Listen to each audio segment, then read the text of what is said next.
जय श्री कृष्णा, राधे राधे। स्वागत है आप सभी का भक्ति सागर चैनल में।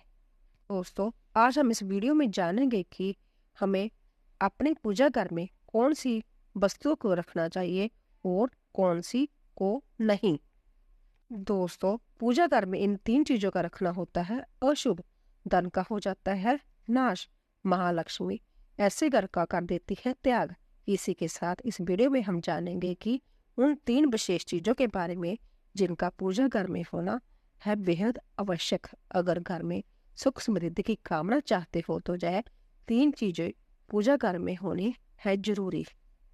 संभ्या भगवान श्री कृष्ण जी ने बताया है कि इनके बारे में तो पूरी जानकारी के लिए इस वीडियो के प्लीज अंत तक बने रहें। प्रत्येक मनुष्य अपने घर में एक छोटा सा पूजा घर अथवा मंदिर अवश्य बनाता है, जिसके अंदर वह अपने सभी प्रिय देवी देवता तथा उनसे जुड़ी महत्वपूर्ण चीजें श्रद्धा भाव के साथ रखता है। वह अपने मंदिर में देवी देवताओं की तस्वीर, पूजा पाठ का सामान इत्यादि चीजों को भी रख देता है। परंतु हमारे शास्त्रों में मंदिर के अंदर कुछ चीजों की रखना जितना फलदायक होता है, उतना ही कुछ चीजों का रखना अमंगल और अशुभ होता है। यह कुछ वस्तुएं ऐसी जिसे घर में नकारात्मक बनी रहती है और लड़ाई झगड़ा क्लेश और नुकसान होता है। तो आज हम जानेंगे कि ऐसी चीजों के बारे में जिन्हें कई लोग जाने अनजाने में घर के मंदिर में रख देते हैं। अगर आपके भी मंदिर में ऐसी चीज रखी हुई है तो उन्हें तुरंत वहां से हटाकर किसी दूसरे स्थान पर रख दे, लेकिन पूजा घर में भी भूल से भी ना रखें। लोग ऐसा इसीलिए करते हैं क्योंकि उन्हें लगता है कि यह चीज धार्मिक है और उनकी पूजा की जानी चाहिए। भगवान श्री कृष्ण कहते हैं कि कलयुग में मनुष्य कुछ अशुद्ध चीजों को धार्मिक मानकर उनकी पूजा करेगा, जिसे शास्त्रों में वर्जित माना गया है। भगवान ने श्री कृष्ण ने इसकी भविष्यवाणी पहले ही की हुई थी कि कलयुग में मनुष्य धार्मिक और अशुद्ध चीजों को ही भी पूजा करेगा। तो चलिए जान लेते हैं कि हम हमारे पूजा घर में कौन सी चीज रखनी चाहिए और कौन सी नहीं। दोस्तों, अब बात कर लेते हैं कि पूजा घर में कौन कौन सी चीज अवश्य होनी चाहिए। दोस्तों, सबसे पहले हम दीपक और धूपदान की, जो कि भारत की परंपरा मिट्टी से जुड़ी है, इसीलिए मंदिर में पारंपरिक मिट्टी का दीपक अवश्य होना चाहिए। अगर आप मिट्टी का दीपक नहीं रख सकते हैं तो धातु के दीपक का प्रयोग करके, अगर भगवान में आपकी आस्था ज्यादा हो तो आप उपला रखकर गुड़ और घी का धूप भी दे सकते हैं। ऐसा करने से घर में सुख शांति बनी रहती है। दूसरी चीज है स्वास्तिक। घर के मंदिर में स्वास्तिक अवश्य होना चाहिए। या तो आप इसे रोली से बना ले, क्योंकि स्वास्तिक आपके घर की शक्ति, सौभाग्य, समृद्धि और सभ्यता का प्रतीक माना जाता है। यही मुख्य कारण है कि कोई भी शुभ कार्य करने से पहले स्वास्तिक का चिन्ह अवश्य बनाया जाता है। तीसरी चीज है कलश। भगवान श्री कृष्ण कहते हैं कि कलश सुख और समृद्धि का प्रतीक है। अपने मंदिर में कुमकुम से स्वास्तिक बनाकर उस पर मंगल कलश अवश्य रखें। ऐसा करने से घर में सदैव समृद्धि बनी रहती है और ऐश्वर्य की प्राप्ति होती है। चौथी चीज है शंख। बहुत ही कम लोग जानते हैं कि शंख की उत्पत्ति समुद्र मंथन के 18वें रत्न के साथ हुई थी। इसी कारण से शंख माँ लक्ष्मी को अत्यंत प्रिय है। शंख की ध्वनि से सकारात्मक ऊर्जा का भी संचार होता है, इसीलिए मंदिर में शंख अवश्य होना चाहिए। शंख की घर में उपस्थित से माँ लक्ष्मी भी प्रसन्न होती है और उसे घर में कभी भी धन की कमी महसूस नहीं होती। नंबर 5 पर आता है घंटे। घंटी मंदिर में अपने घंटी अवश्य देखी होगी, क्योंकि घंटी को शुभ माना जाता है। इसीलिए जिस घर के मंदिर में घंटी की आवाज होती है वहां का वातावरण शुद्ध और पवित्र बनता है। जिस घर में पूजा के दौरान घंटी बजाई जाती है उससे घर के आसपास की सभी नकारात्मक शक्तियां दूर हो जाती है। कि आवाज होती है वहां का वातावरण शुद्ध और पवित्र बनता है। जिस घर में पूजा के दौरान घंटी बजाई जाती है उससे घर के आसपास की सभी नकारात्मक शक्तियां दूर हो जाती है। और साथ ही सुख समृद्धि के द्वार खुलने लगते हैं। तो दोस्तों, ये है वह वस्तुएं जिन्हें घर के मंदिर में अवश्य रखनी चाहिए। जान लेते हैं कि घर के मंदिर में कौन सी कभी भी ये चीजें नहीं रखनी चाहिए। नंबर 1 पर आता है गणेश जी की विषम संख्या में मूर्ति। दोस्तों, पूजा घर में कभी भी गणेश जी की मूर्ति 1, 3 अथवा 5 ऐसी विषम संख्या में ना रखें। अपने मंदिर में गणेश जी की केवल 2 मूर्तियां रखें। इसे शुभ माना जाता है। अगर आप अपने मंगल की कामना करते हैं तो गणेश जी की मूर्ति मुख्य द्वार पर अंदर की तरफ मुख करके लगा लें। कई लोग यह गलती करते हैं कि मुख्य द्वार पर गणेश जी की मूर्ति बाहर की ओर मुख करके लगा देते हैं, जिससे उन्हें काफी नुकसान का सामना करना पड़ता है। अगर आप चाहें तो मुख्य द्वार के दोनों ओर लगा दें या फिर मुख्य द्वार के अंदर की ओर लगा लें, लेकिन खाली बाहर की ओर कभी भी नहीं लगाना चाहिए। नंबर 2 पर आता है टूटे हुए चावल। टूटे हुए चावल अपने मंदिर में कभी भी ना रखें। इसके साथ ही पुराने चढ़ाए हुए चावल अधिक समय तक ना रखें।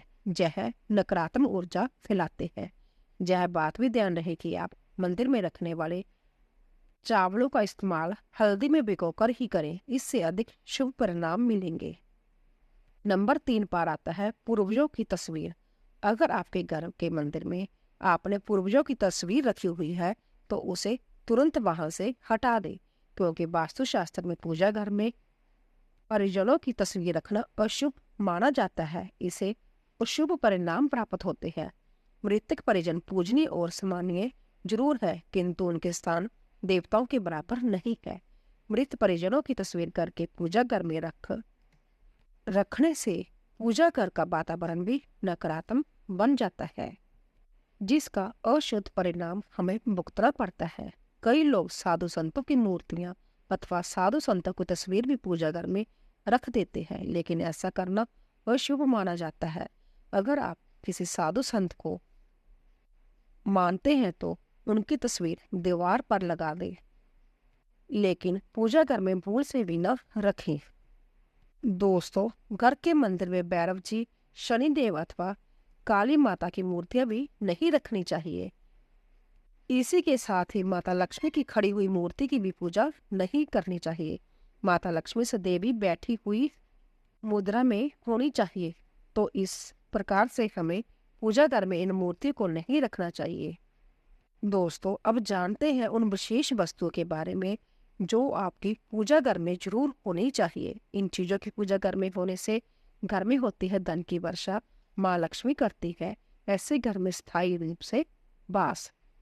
दोस्तों, नंबर 1 वाला पहली चीज आती है गंगा जल। गंगा जल हमारे शास्त्रों में अत्यंत पवित्र माना गया है, इसीलिए पूजा घर में गंगा जल का होना अत्यंत आवश्यक है। गंगा नदी से सभी पापों का नाश करने वाली तथा सभी व्याधियों का नाश करने वाली है। इसीलिए अगर आपकी पूजा घर में एक तांबे के छोटे से पत्थर में आप गंगा जल भरकर रखते हैं तो इससे आपकी पूजा घर की शुद्धता बनी रहेगी और आपको आपकी पूजा का संपूर्ण फल प्राप्त होगा। दोस्तों, नंबर 2 पर आता है कलश। कलश को पूर्णता का प्रतीक माना गया है, चाहे वह सत्यनारायण जी की पूजा हो, दीपावली हो, नवरात्रि का पर्व हो या किसी भी प्रकार का उत्सव हो तथा माँ गलिक कार्य हो, कलश की स्थापना किए बिना सब कुछ अधूरा माना गया है। पूजा में कलश का प्रयोग देवताओं का आवाहन करने के लिए किया जाता है। ईश्वर के सामने तांबे के कलश में पानी भरकर रखना इतना शुभ होता है कि अगर हम अपनी रोज की पूजा करते समय भगवान के सामने तांबे के कलश में पानी भरकर रखे तो उसका चमत्कारी प्रभाव हमें अवश्य देखने को मिलता है। इसीलिए मुख्य रूप से तांबे के कलश का प्रयोग करें। पूजा में अगर किसी सामग्री की कमी रह जाए तो परेशान ना हो जा पूजा बीच में ना छोड़े। ऐसे में भगवान को चावल और फूल चढ़ाई और मन में उसे चीज का ध्यान करे। प्लास्टिक की बोतल में जा किसी भी पवित्र धातु के बर्तन में गंगा जल कभी भी नहीं रखना चाहिए। अपवित्र धातु जाने कि एल्युमिनियम और लोहे से बने बर्तन, गंगा जल, तांबे के बर्तन में रखना शुभ रहता है। केतकी का फूल शिवलिंग पर अर्पित नहीं करना चाहिए। किसी भी पूजा में मनोकामना की सफलता के लिए दक्षिणा अवश्य चढ़ानी चाहिए। माँ लक्ष्मी को विशेष रूप से कमल का फूल अर्पित किया जाना चाहिए, और अगर आप जय शुक्रवार के दिन करते हैं तो कई गुना लाभ मिलता है। इस फूल को 7 दिनों तक जल छिड़ककर पुण्य चढ़ा सकते हैं। हमेशा इस बात का ध्यान रखें कि कभी भी दीपक से दीपक नहीं जलाना चाहिए। दोस्तों, शास्त्रों के अनुसार जो व्यक्ति दीपक से दीपक जलाते हैं वह रोगी होते हैं। घर में, मंदिर में सुबह और शाम को दीपक अवश्य लगाएं। एक दीपक जी का और घी का और एक दीपक तेल का लगाना चाहिए। दीपक सही जगह पर रखना चाहिए। घी का दीपक हमेशा दाईं तरफ और तेल का दीपक हमेशा बाईं तरफ रखें।